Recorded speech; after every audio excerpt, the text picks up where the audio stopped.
Hi Gareth, good to Hi. see you. Yeah, you too.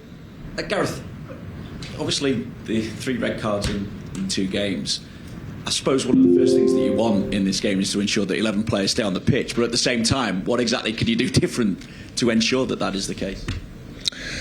Well, we have to play the game. I don't think I'll be telling the players to do anything amazingly different from what we've seen previously. I think there was, I think everyone who would have seen most of those cautions that went against us, and obviously the West Ham one as well, where we did actually appeal, and we were very disappointed that wasn't downgraded because it was very soft. I think, I've been super impressed with the players. That's the one thing I would say. I think the way we managed that game under difficult circumstances that went against us, always seems to be against us and not Chelsea. They always seem to, talk around that their discipline is much higher, but I don't think there was any ill discipline from us at all. I think it was a real anomaly of a game in that respect. So it forced us into a really, really difficult situation, which the players coped with so well.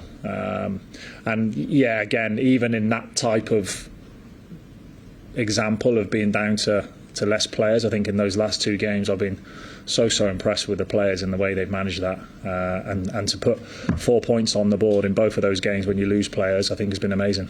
With those decisions that are gone against you, though, is the problem the standard of officiating, or is it more the directives from above that referees are having to act on? I think it's something you have to ask the officials, because we don't know. We've just seen in that game especially, we've seen a big rise in many things in terms of trying to stamp certain things out.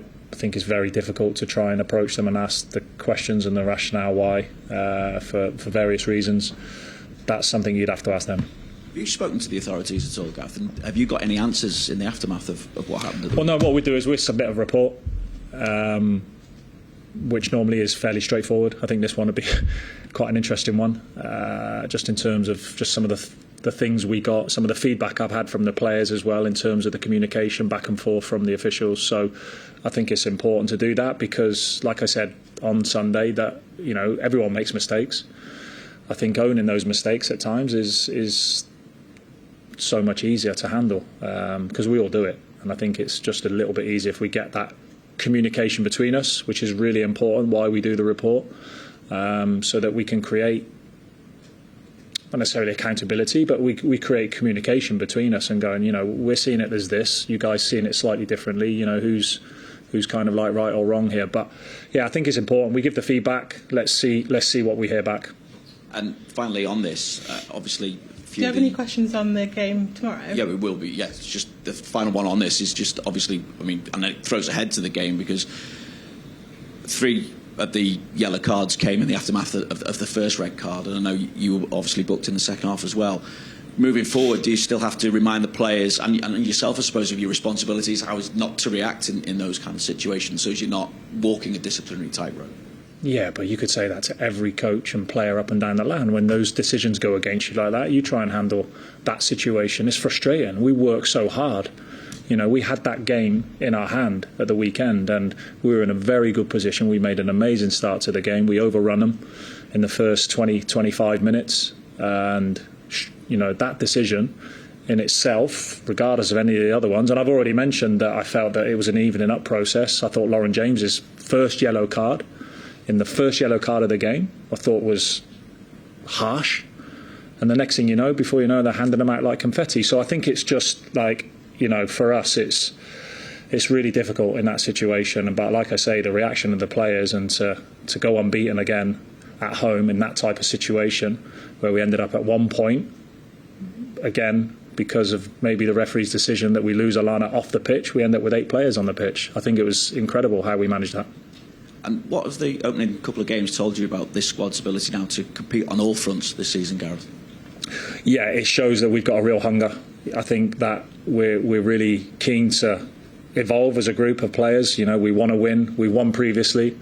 We've obviously had a bit of transitional period while I've been here in this role in terms of playing capacity. I think this competition is important to us. We won it 2 seasons ago. It was my second trophy I won here, so I think it's a great competition.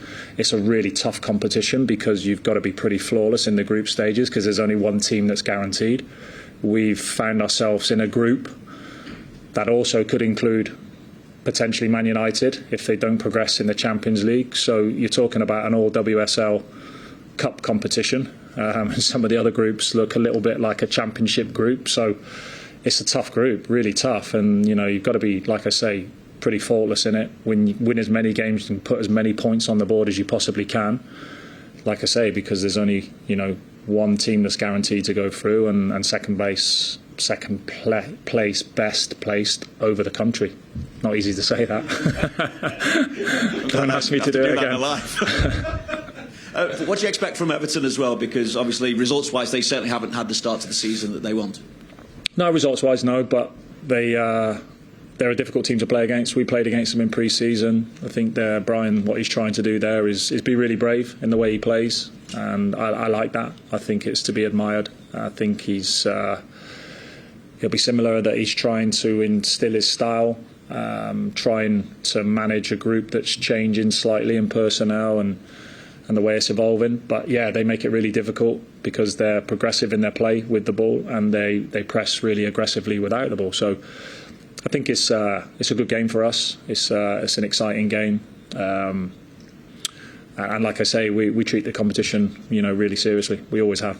Yeah, and you mentioned obviously winning it a couple of seasons ago. Just wonder as well, then finally for me, what kind of what impact this competition has had in the development of this squad? I think any competition is really important, and people will probably place, you know, an importance on which ones are more important, and I get that and I understand that, and we're similar, but I think it's still a trophy, and I think it's a trophy that is probably as difficult to earn as it probably is the FA Cup.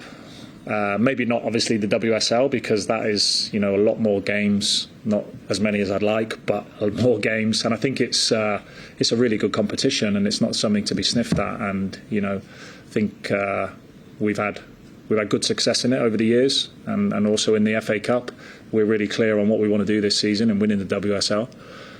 But you know, winning trophies, we'll never get tired of that. Right, so all the best. Thank you.